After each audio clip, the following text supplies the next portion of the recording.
আজকে বাট্টুর 12টা বাজিয়ে দেবো। বাট্টুর খাবারে তো অনেকগুলো পাথর মিশিয়ে দিলাম, ভালো করে মাখিয়ে নেই। বাট্টুকে তো আজকে ধরা খেতেই হবে।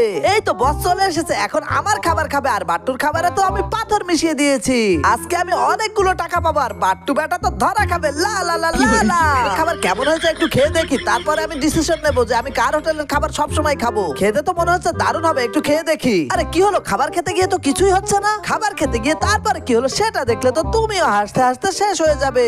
তার আগে তুমি যদি তোমার প্রিয় মাকে অনেক ভালোবেসে থাকো, মায়ের জন্য অবশ্যই ভিডিওতে একটা লাইক করে চ্যানেলটি সাবস্ক্রাইব করে দিবে। এবং তুমি যদি কমেন্ট করতে পারো, কমেন্টে অবশ্যই তোমার সুন্দর নামটি লিখে দেবে। এই এটা কি খাবার তো খেয়ে নিল, কিছুই তো হলো না।